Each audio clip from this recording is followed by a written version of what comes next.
Hello नमस्ते welcome to my new video. So guys मैले त आज फेरि नयाँ भिडियो बनाउनु गइरहेको छु। आज हामी चाहिँ यो 21 नम्बरको टावरको के सामान पुगेको छ त्यो जस्तो एउटा लिस्ट बनाउनु गएको र यहाँ हामी चाहिँ टन्नै हाम्रो ग्रुप छन् धेरै, यता दाइहरू यता सबैजना छन् र यो यहाँनिर चाहिँ कस्तो अलि रमाइलो छुट्टै किसिमको ठाउँ रहेछ क्या, अलिकति रमाइलो टाइपको क्या।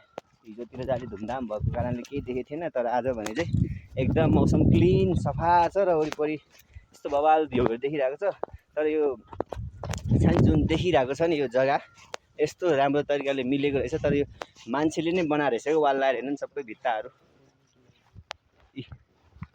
टाक्क वा स्टेप बाई स्टेप बनाएको रहेछ, तर त्यही भएर राम्रो भएको होला क्या। हेर्नु वरिपरि यस्तो बवाल छ, मैले खालि यस्तो गरेर क्यामेरा आदि आउँछ कि यस्तो बवाल बनाएको रहेछ। तर खेती धान पनि टन्नै उत्पादन हुन्छ होला है, जग्गा त यस्तो राम्रो रहेछ, जग्गा अनुसार धान पनि त्यतिको उत्पादन त हुनु पऱ्यो नि, अन्त मजा आउँछ नि त दाइ।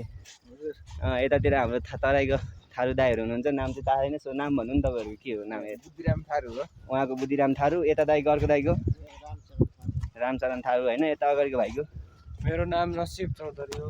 रसिब चौधरी। हामी एक टिम भएर मजाले रमाइलोको साथ हाम्रो काम भइरहेको छ र अहिले हामी जान लागेको चाहिँ यो देखिने जुन टावर छ नि परको त्यो टावरमा जान लागेको हो। सो हामी फेरि त्यहाँ टावरको काम लिस्ट बनाइसकेपछि हामी फेरि ब्याक फर्किन्छौँ हाम्रो डेरामा। सो आज किन काम नगएको भन्दाखेरि यो जिल्लामा यो ठाउँमा चाहिँ आज फर्स्टचोटि चाहिँ वर्षमा फर्स्टचोटि चाहिँ असिना पानी परेको हुनाले सो आज केही काम गर्नु मिल्दैन रे। अनि अर्को भनेको जमिनको माटो पनि त्यो फर्काउनु मिल्दैन भने नि त, सो त्यो भनिरहेको थियो। त्यसैले हामीले त्यो सब बन्द गरेर अनि नपुग सामानहरूको लिस्ट बनाउन आएको।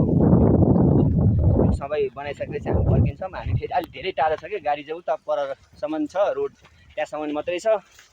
यहाँनिर चाहिँ कुलो जस्तो रहेछ, हेर्नु नि कुलो जस्तो रहेछ, यस्तो मजाले बनाएको रहेछ। यो मान्छेले नै निर्माण गरेको क्या, टक्क हेर्दाखेरि राम्रो आकर्षक रहेछ कि यो मान्छेले बनाएको। तर यहाँ मान्छे नै बस्ला जस्तो घरहरू देखिन्छ, तर त्यो घरै हो, तर मान्छे चाहिँ बस्दैन रहेछ क्या। सो यहाँनिर खेतीपाती मात्रै गर्ने, अनि खेतीपाती गरेपछि सो अब फेरि बेलुका रात पऱ्यो भने कोही बेला यहीँ बस्छ होला नि त, त्यही भएर बनाएको होला। अनि प्रायः मान्छे चाहिँ माथि सिक्लेस गाउँपालिका माथि सिक्लेसमै बस्छ होला कि, अनि त्यसैले बाटो अलि अप्ठ्यारो रहेछ गाडी लड्लाई।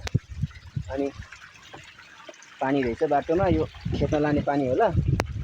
अनि यहाँ प्याज रोपेको रहेछ, प्याज हो कि लसुन हो? प्याज रहेछ।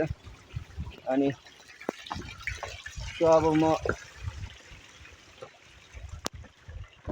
अझै अलिकति टाढा छ जानलाई, 2 मिनट जति लाग्ला होइन। अनि यहाँ यस्तो छ कि अझै काम चाहिँ अलि हार्ड नै छ क्या, किनभने यहाँनिर चाहिँ कस्तो भने रोड आएको छैन। अब रोड नआएपछि हामीलाई अलिकति गाह्रो हुन्छ कि, किनभने सबै कुराहरू बोक्न पऱ्यो, मान्छेले नै बोक्न पऱ्यो चाहिँ हामीलाई कस्ट बढी लाग्छ। कस्ट बढी भएपछि त्यहाँनिर धेरै लोड हुन्छ अनि हामीलाई अलिक गाह्रो हुन्छ। र उता त्यहाँ रोडसम्म आउँदा त ठिकै पनि भइरहेको थियो। अब सबै कुराहरू त हामीले बोकेर नै चलाउनु पर्छ होइन, त्यसैले मान्छे पनि धेरै चाहिन्छ। अनि सो अलिकति गाह्रो छ, दुःख छ। सो त्यही दुःख नमानिकन हाम्रो दाइहरूले इमान्दार साथले होइन हाम्रो टिमले राम्रोसँग काम गरिरहेको छ भनौँ न। अझै पनि यहाँ त सब लथालिङ्ग रहेछ नि त होइन। यी टावर हेऱ्यो भने त अलिक बिजोको बनाइरहेको छ। 21 नम्बरको टावरको त बिजोको रहेछ नि त हौ।